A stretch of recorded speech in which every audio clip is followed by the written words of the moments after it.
IIT Gujarat.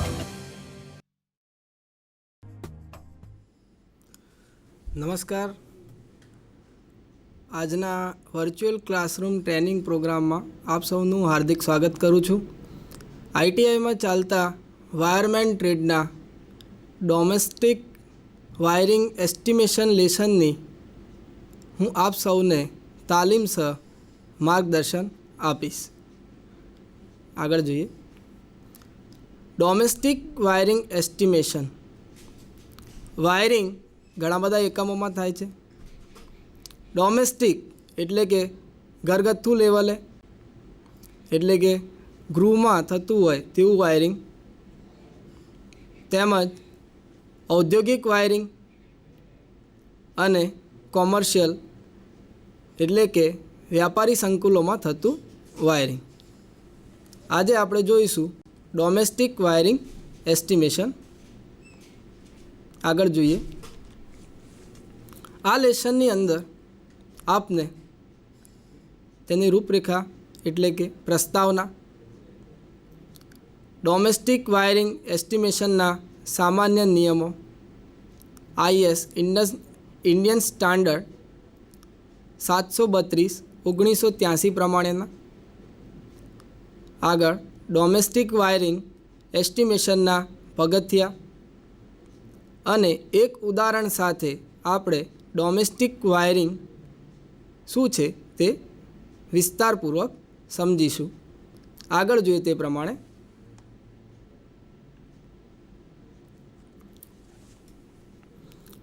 પ્રસ્તાવના. કોઈપણ wiring કાર્ય સલામત રીતે થાય તે માટે ભારત સરકાર દ્વારા સલામતી અને વાયરિંગને લગતા નિયમો બનાવવામાં આવેલ છે. તે નિયમોને ઇન્ડિયન ઇલેક્ટ્રિસિટી રૂલ્સ કહેવામાં આવે છે અને ડોમેસ્ટિક વાયરિંગ માટે તે ઇન્ડિયન ઇલેક્ટ્રિસિટી રૂલ્સ 1956 પ્રમાણે છે. વધુ માર્ગદર્શન વાયરિંગ માટે મળે તે માટે બીજા કેટલાક પુસ્તકોનો સેટ પણ તૈયાર કરવામાં આવે છે. આ સેટને કોડ ઓફ પ્રેક્ટિસ પણ કહેવામાં આવે છે. આને ચોક્કસ નંબર અપાય છે જેને code of practice for domestic wiring installation IS 732/1963 પ્રમાણે છે. આગળ જોઈએ. ડોમેસ્ટિક વાયરિંગ એસ્ટિમેશનના અમુક સામાન્ય નિયમો હોય છે. તે નિયમ IS 732/1983 પ્રમાણે છે. નીચે જોઈએ. નિયમોમાં પહેલો નિયમ, વાયરની સાઇઝ તેના લોડ કરંટ આધારિત હોવી જોઈએ. આપણે કેટલો લોડ લગાવેલો છે અને તે લોડ કેટલો કરંટ ખેંચશે તે પ્રમાણે જે આપણે વાયર વાપરવાનો છે તે વાયર તે લોડ કરંટ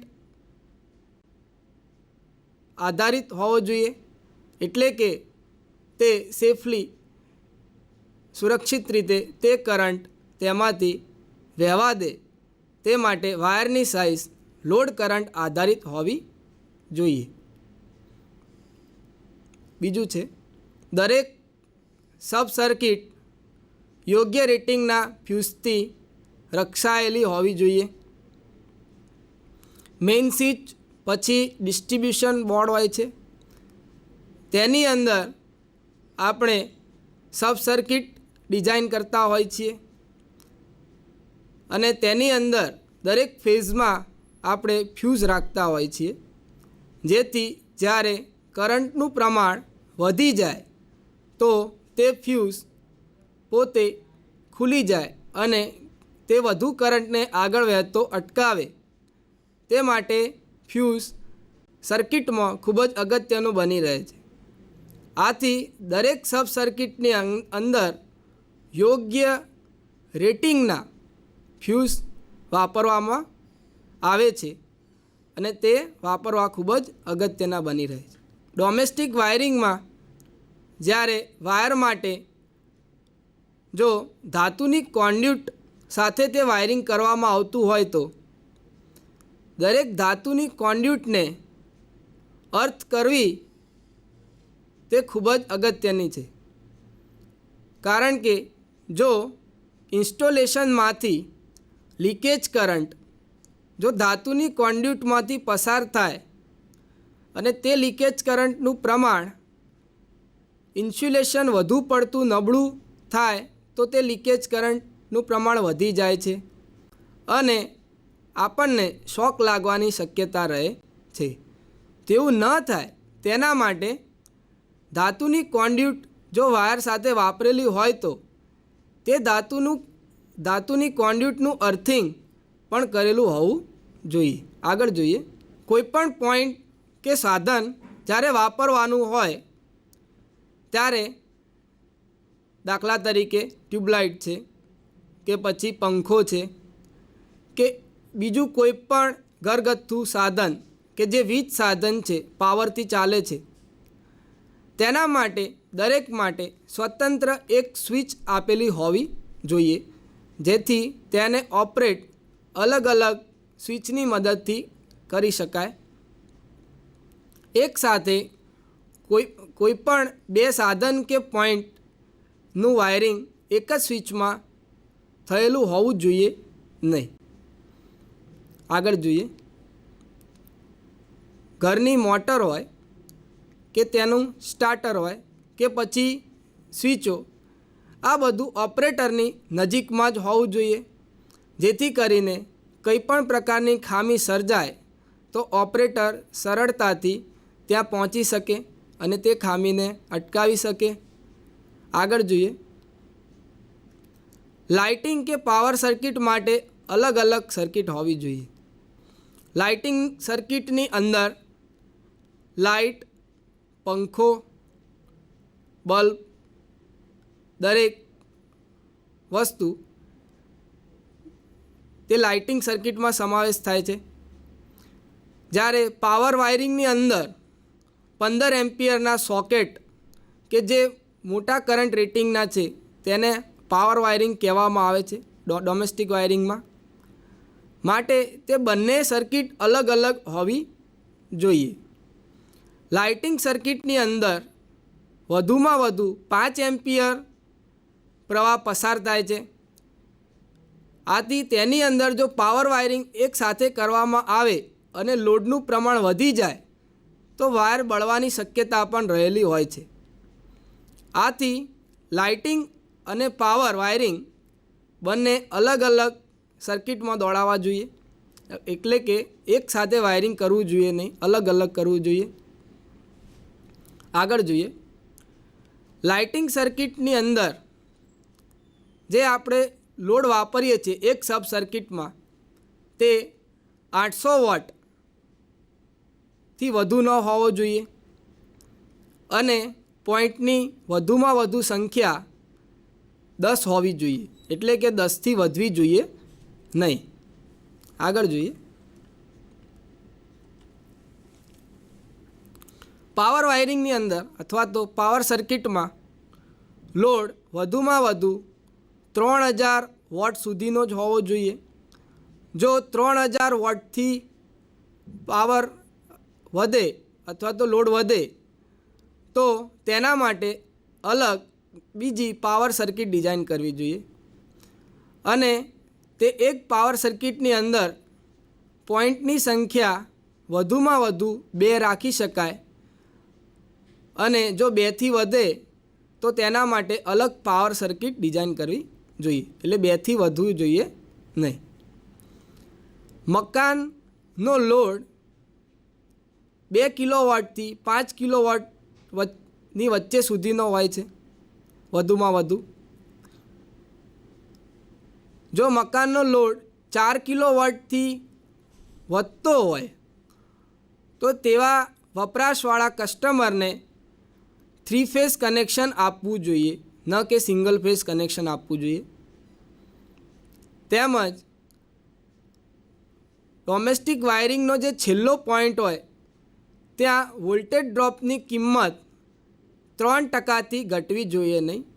ઇન્ડિયન સ્ટાન્ડર્ડ પ્રમાણે ડોમેસ્ટિક લેવલે આપણે 230 વોલ્ટનો જે સપ્લાય આવે છે તેની અંદર વધુમાં વધુ ±6% સુધીનું વેરિએશન એટલે કે વધઘટ ચલાવી શકાય છે.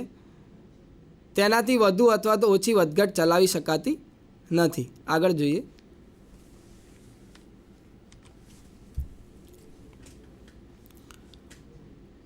ડોમેસ્ટિક વાયરિંગ કરતાં પહેલાં તેનું એસ્ટિમેશન કાઢવું પણ ખૂબ જ અગત્યનું છે, જેથી આપણે યોગ્ય માલ સામાન, માનવ શક્તિ, સમય અને કિંમતનું યોગ્ય રીતે આપણે તેનો ઉપયોગ કરી શકીએ અને અગોતરું આપણે તેનું મૂલ્યાંકન કરી શકીએ.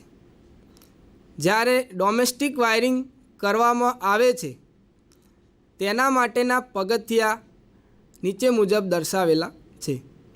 પહેલું છે, સૌથી પહેલાં મકાન માલિકને મળવું અને મકાનના પ્લાનમાં પોઈન્ટની સંખ્યા નક્કી કરવી કે કેટલા પોઈન્ટ મકાનમાં નાખવાના છે અને તે પોઈન્ટ જ્યાં નાખવાના છે તેની જગ્યા પણ નક્કી કરવી જોઈએ. આગળ જોઈએ. જ્યારે પોઈન્ટની સંખ્યા નક્કી થાય અને જગ્યા નક્કી થાય પછી સૌથી પહેલાં મેઇન સ્વિચનું સ્થાન નક્કી કરવું જોઈએ. ડોમેસ્ટિક લેવલે સર્વિસ કનેક્શન કે જે ઇલેક્ટ્રિસિટી સપ્લાયર તરફથી આપવામાં આવતું કનેક્શન છે તે સિંગલ ફેઝમાં 230 વોલ્ટ એસી 50 હર્ટ્ઝનો સપ્લાય ઘરની અંદર મીટર અને કટઆઉટની મદદથી લેવામાં આવે છે. તેના પછી સૌથી પહેલું મેઇન સ્વિચ મૂકવામાં આવે છે. તે મેઇન સ્વિચનું સ્થાન ત્યાં નક્કી કરવું જોઈએ. ડોમેસ્ટિક વાયરિંગની અંદર કુલ કેટલો લોડ રાખવાનો છે તેની પણ ગણતરી કરવી જોઈએ. તેમજ તે કુલ લોડ પરથી જે કરંટ મળે છે તેના પ્રમાણે વાયરની સાઇઝની અથવા તો વાયરની પસંદગી પણ કરવી જોઈએ. લોડ અને પોઈન્ટની સંખ્યા પરથી સબ સર્કિટની સંખ્યા નક્કી થાય છે. આગળ આપણે જોયું તે પ્રમાણે લાઇટનિંગ સર્કિટની અંદર 800 વોટથી વધુ કે 10 પોઈન્ટથી વધુ જો સંખ્યા જાય તો નવી લાઇટનિંગ સર્કિટ અથવા તો સબ સર્કિટ ડિઝાઇન કરવી જોઈએ. તેવી જ રીતે પાવર સર્કિટની અંદર 3000 વોટથી વધુ કે 2 પોઈન્ટથી વધુ જો પાવર સર્કિટમાં લોડ વધે તો નવી પાવર સર્કિટ અથવા તો સબ સર્કિટ અલગથી ડિઝાઇન કરવી જોઈએ. આગળ જોઈએ. આ થયા પછી મેઇન સ્વિચ અને ડિસ્ટ્રીબ્યુશન બોર્ડની સાઇઝ નક્કી કરવી તેમજ main switch, distribution board, sub circuit board માટે વાયરની સાઇઝ નક્કી કરવી. કારણ કે જ્યારે મેઇન સ્વિચમાં કરંટ આવે છે ત્યારે તેના પછી ડિસ્ટ્રીબ્યુશન બોર્ડમાં રાખેલી સબ સર્કિટની અંદર કરંટનું વિભાજન થાય છે. એટલે કે લોડ આધારે સબ સર્કિટમાં કરંટ પ્રવાહ થાય છે. દરેક સબ સર્કિટમાં પસાર થતો કરંટ તે મેઇન સ્વિચમાંથી પસાર થતા કરંટ કરતાં ઓછો હોય છે. આથી અલગ અલગ કરંટ પ્રમાણે અથવા તો અલગ અલગ કરંટના લેવલ પ્રમાણે વાયરની સાઇઝ નક્કી કરવી જોઈએ. મકાનના પ્લાનમાં સબ સર્કિટના રસ્તા દર્શાવવા જોઈએ એટલે કે લેઆઉટ પ્લાન બનાવવો જોઈએ અને વાયરિંગ ડાયાગ્રામ બનાવવો જોઈએ, જેથી કરીને એસ્ટિમેશન કાઢવું ખૂબ જ સરળ બની રહે છે.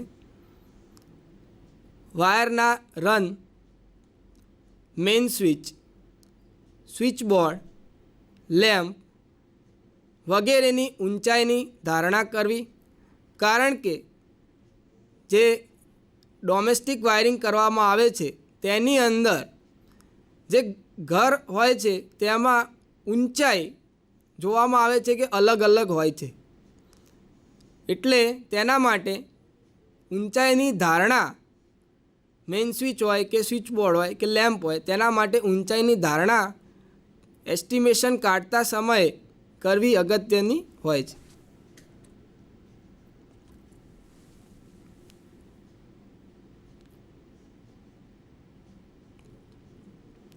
કોન્ડ્યુટ એટલે કે પાઇપ કે જેમાં આપણે વાયર નાખીએ છીએ તે, અને વાયરની લંબાઈ અને ફિટિંગનો જથ્થો નક્કી કરવો જોઈએ,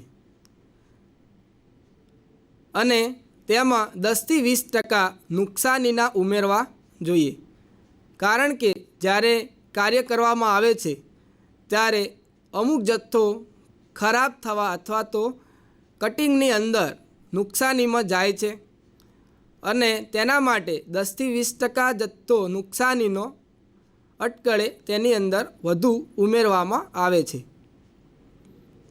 પછી આ થયા પછી માલ સામાનની ગણતરી કરતા રહેવું જોઈએ, અને તે માલ સામાનની ગણતરી કર્યા પછી તેના માટે આકારણી પત્રક તૈયાર કરવું જોઈએ.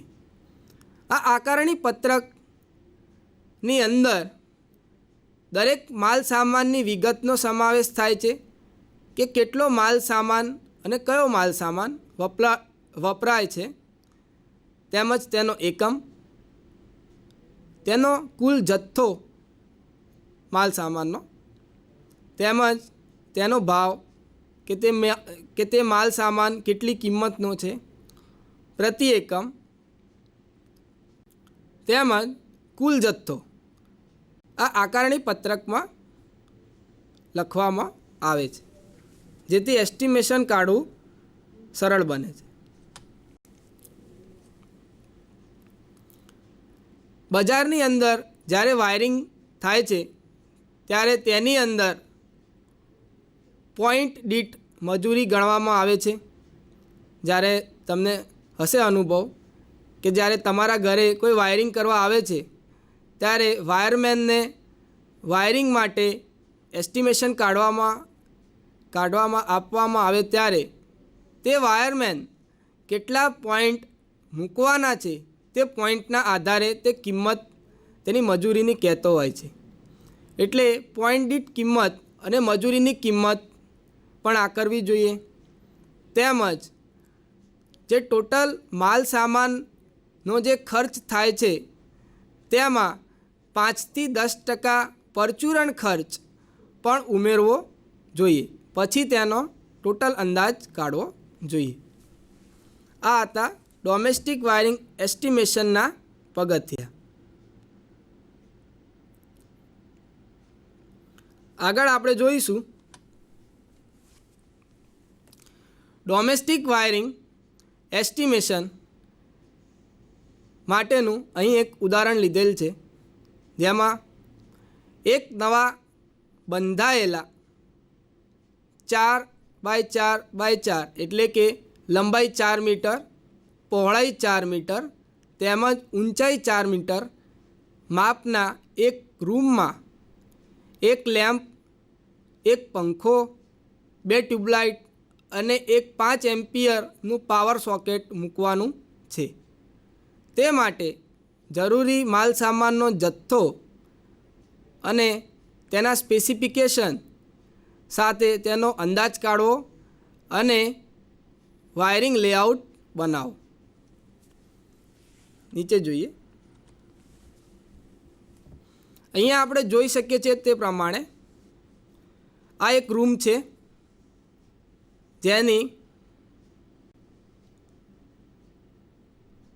લંબાઈ 4 મીટર અને પહોળાઈ પણ 4 મીટર છે, તેમજ તેની ઊંચાઈ પણ 4 મીટર છે. આ ટોપ વ્યૂ છે, એટલે કે ઉપરથી દર્શાવેલું ચિત્ર છે, જેમાં અહીંયા આપણે જોઈ શકીએ છીએ તે પ્રમાણે અહીંયા મેઇન બોર્ડ એટલે કે મેઇન સ્વિચ તેમજ સ્વિચ બોર્ડનું સ્થાન છે. અહીં ટ્યુબલાઇટ TL1 એટલે કે ટ્યુબલાઇટ 1, અહીંયા ટ્યુબલાઇટ 2, અહીં પંખો અને અહીં લેમ્પ L એટલે લેમ્પ મૂકવાનો છે. અહીંયા આપણે દરેક એકમને અલગ અલગ સંજ્ઞા આપેલી છે. A, અહીં B, અહીંયા C, અહીંયા D. અહીંયા આપણે જોઈ શકીએ છીએ તે પ્રમાણે જ્યારે સપ્લાય કનેક્શન આપીએ છીએ ત્યારે 1 મીટર છોડીને મેઇન સ્વિચ મૂકવામાં આવેલી છે અને અહીં ઘરનો દરવાજો છે. હવે આ રૂમ માટે આપણે 2 લેમ્પ, 1 પંખો, 1 લેમ્પ અને 1 5 એમ્પિયર સોકેટ માટેનું ડોમેસ્ટિક વાયરિંગ કરવાનું છે. તો તે આપણે નીચે જોઈશું.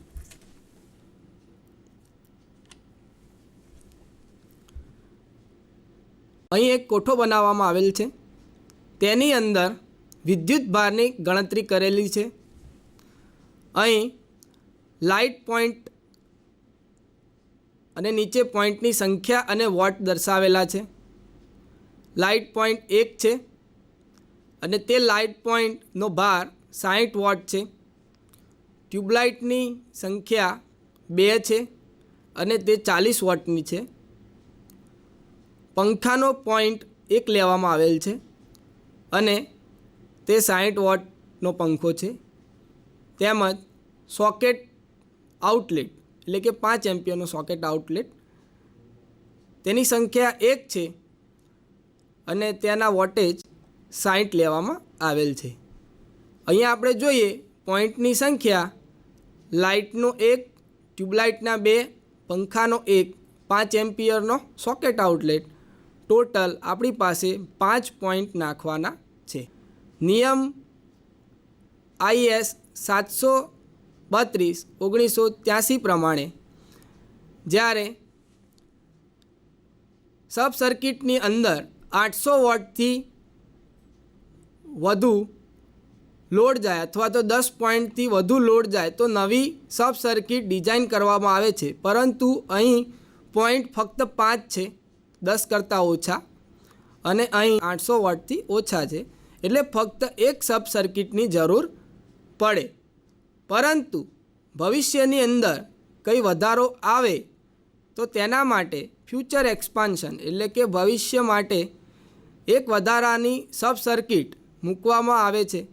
એટલે 1+1 એટલે ટોટલ સબ સર્કિટની સંખ્યા અહીં 2 થશે.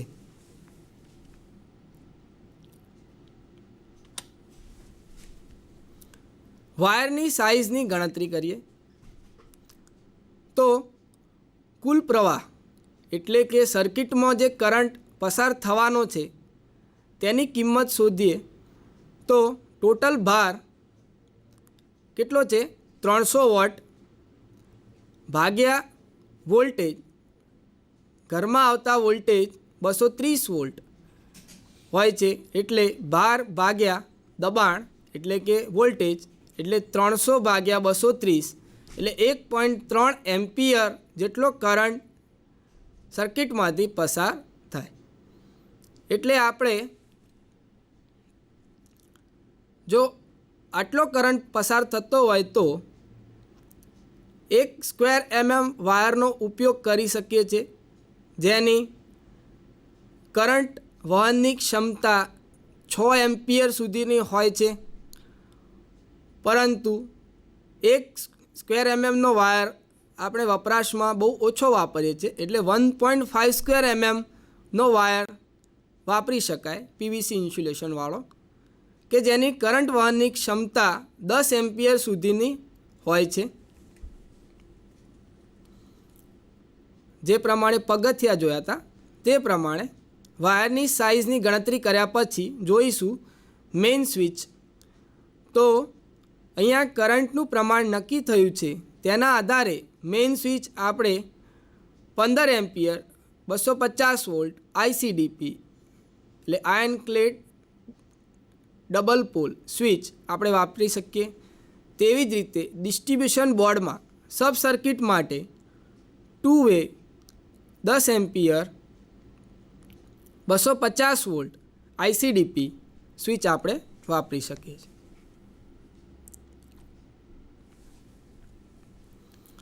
આ થયા બાદ કોન્ડ્યુટ અને વાયરની ગણતરી કરવાની થાય છે.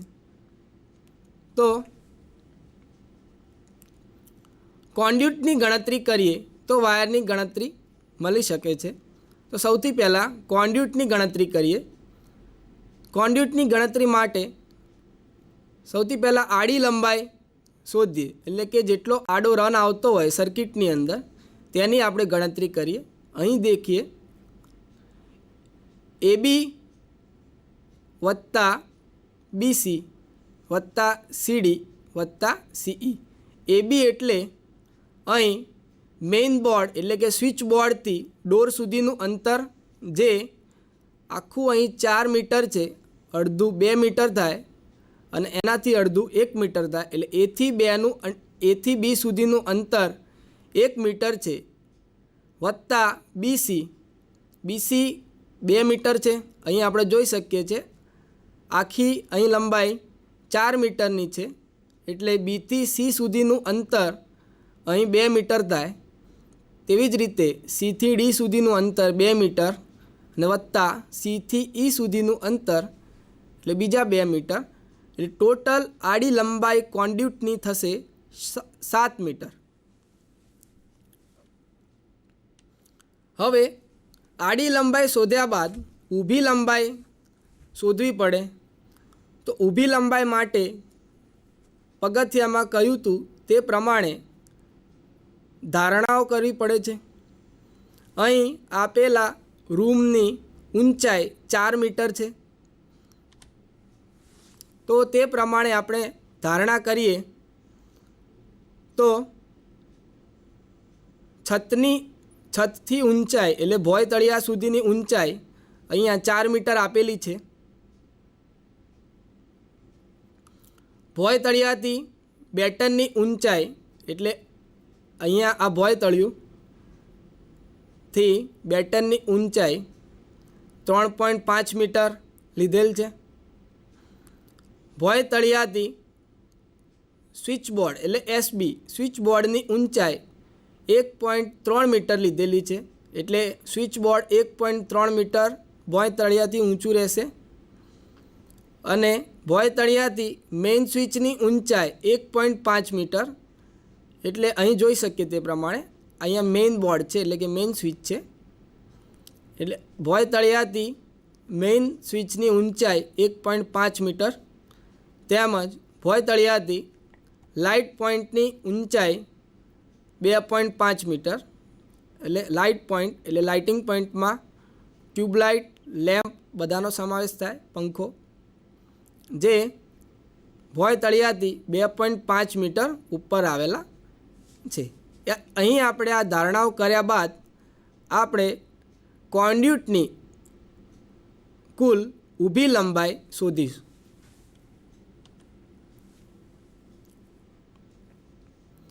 અહીંયા જોઈએ તે પ્રમાણે ઊભી લંબાઈ 2.2 મીટર ગુણ્યા સ્વિચ બોર્ડની સંખ્યા. અહીં આપણે જોઈએ તે પ્રમાણે જે વાયરિંગ કરવાનું થાય છે તે વાયરિંગનો રન અહીં આવે છે, એટલે કે છતથી 0.5 મીટર નીચે, અને ત્યાંથી વાયર જે છે એ સ્વિચ બોર્ડ સુધી અહીં આવે છે, એટલે તે 2.2 મીટર આપણે અહીંયા ગણતરીમાં લીધેલ છે. 2.2 ગુણ્યા કેટલા સ્વિચ બોર્ડ છે તે, તો સ્વિચ બોર્ડની સંખ્યા આપણે એક જ લીધેલી છે, એટલે 2.2 ગુણ્યા 1 વત્તા 1 ગુણ્યા લેમ્પ અને ટ્યુબલાઇટની સંખ્યા. અહીં જોઈએ તે પ્રમાણે આ આપણો બેટનનો રન છે કે વાયર અહીં આ વાયર માટેની આડી લીટી છે, ત્યાંથી ટ્યુબલાઇટ અને લેમ્પ 1 મીટર નીચે આવશે, એટલે આ વાયરની ગણતરી એ રીતે થશે કે 1 મીટર ગુણ્યા લેમ્પ અને ટ્યુબલાઇટની સંખ્યા, એટલે 2 ટ્યુબલાઇટ વત્તા 1 લેમ્પ એટલે ટોટલ 3 વત્તા 0.5 ગુણ્યા 3 એટલે 6 કોન્ડ્યુટ રનની સંખ્યા. આમ જોઈએ તો ટોટલ ઊભી લંબાઈ થશે 6.7 મીટર.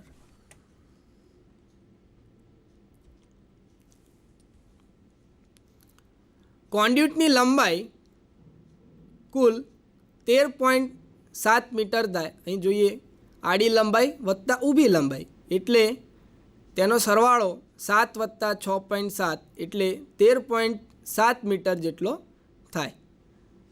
10% કોન્ડ્યુટની ખરાબીના ઉમેરીને કોન્ડ્યુટની ટોટલ લંબાઈ અટકળે 15 મીટર જેટલી થશે.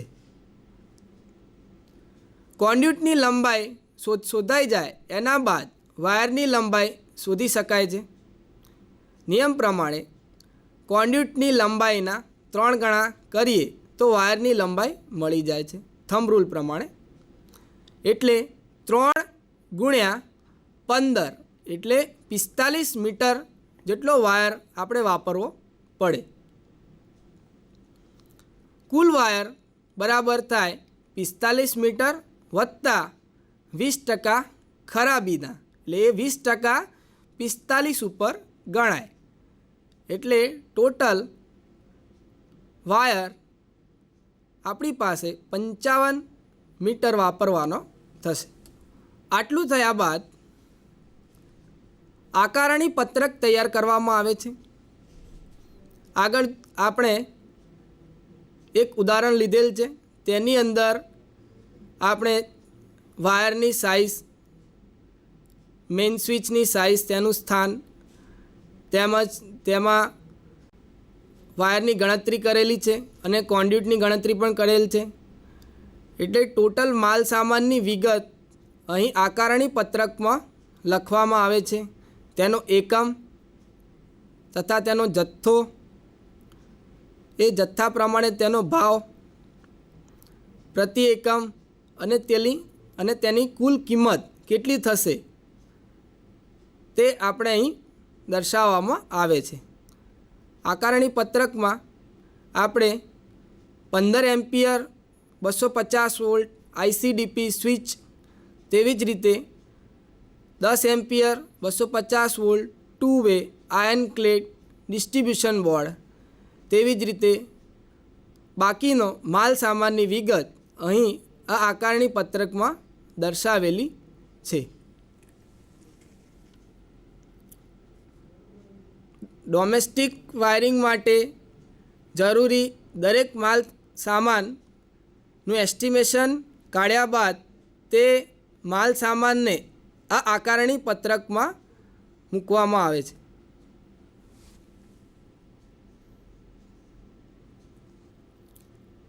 અહીં જોઈએ તે પ્રમાણે ફરીથી જે માલ સામાનનો ઉપયોગ થયો છે તેના માટેનું આકારણી પત્રક છે.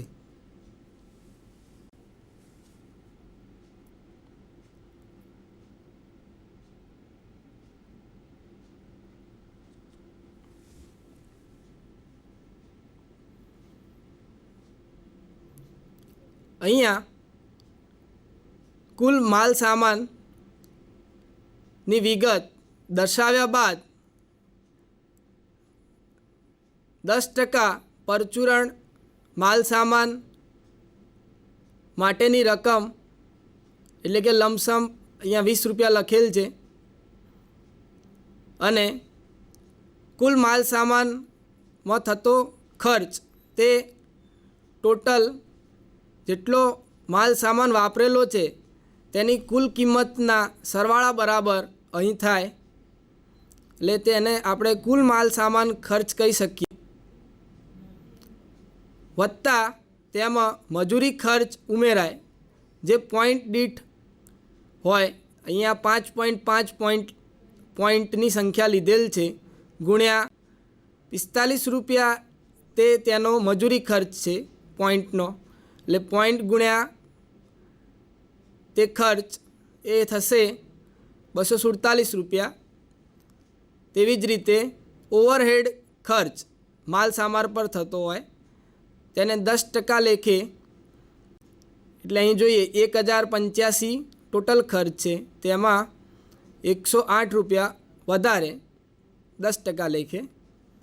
અને છેલ્લે જે અંદાજ કાઢવામાં આવે છે તે કુલ અંદાજિત ખર્ચ, કુલ માલ સામાનનો ખર્ચ એટલે 1085 વત્તા મજૂરી ખર્ચ એટલે 247 વત્તા ઓવરહેડ જે 10% લેખે માલ સામાન પર લગાવવામાં આવે છે તે, એટલે એમ ટોટલ અંદાજિત ખર્ચ 1432 રૂપિયા જેવો થશે. એટલે એક રૂમનું એક લેમ્પ, 2 ટ્યુબલાઇટ, એક 5 એમ્પિયર સોકેટ આઉટલેટ અને એક સીલિંગ ફેન, આ માટે ડોમેસ્ટિક વાયરિંગનું એસ્ટિમેશન કાઢ્યું, જેનો કુલ અંદાજિત ખર્ચ 1432 રૂપિયા, એટલે આપણે તેને લમસમ 1435 રૂપિયા કહી શકાય. તો આગળ વધીએ. આજના ડોમેસ્ટિક વાયરિંગ એસ્ટિમેશન લેસનની અંદર આપણે તેના સામાન્ય નિયમો કે જે IS 732 1983 પ્રમાણેના હતા તે જોયા, તેમજ ડોમેસ્ટિક એસ્ટિમેશન કરવા માટેના પગથિયા જોયા અને તેને આપણે એક ઉદાહરણ લઈને તેને વધુમાં સમજ્યા. તો અહીં હું મારું લેક્ચર સમાપ્ત કરું છું. આભાર.